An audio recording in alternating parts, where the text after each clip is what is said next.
Hey, what's up everyone? So today's video is going to feature Zero.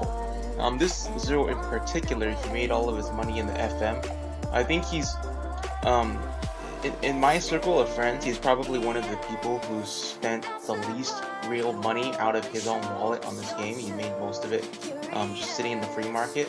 This guy basically lives in the free market. He doesn't really play the game, he just kind of like merges and makes money.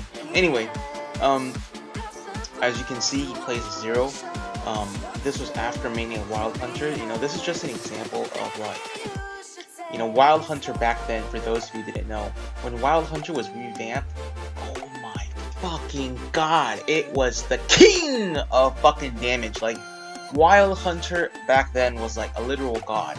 And you know what I'm saying? Like, it went from like a really shitty class to like just fucking insane. Just like how Evans are right now. So, at that time, this dude, he was like, he bandwagoned the class basically. He played Wild Hunter. He got it to a pretty respectable range, and then he decided to go back to his old main, his Zero. And as you can see, his controls.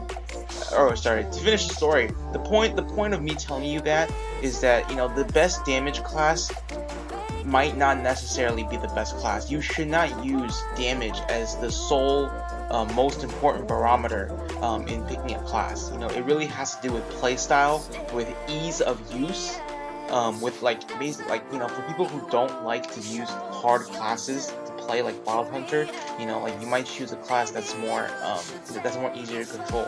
I know for me, I'm not a very smart person. Or actually, I'm not a very agile person, so for me, Shade is the best because Shade is extremely agile. So it compensates. It compensates for my lack of agility as a player. Anywho, as you can see, he dies a couple times in this run, and that's probably just due to being rusty.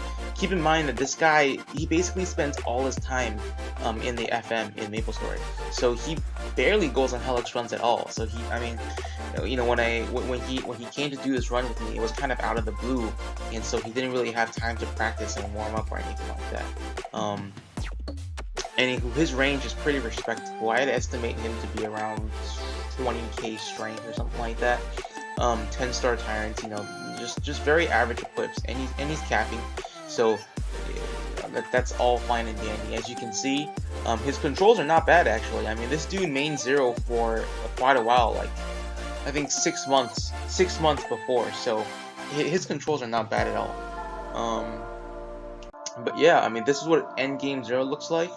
If you're thinking of Mania Zero, I would just, one thing that I personally don't like about Zero is that you have a female character, and like, man, fuck, man, I don't want to make a female character. Like,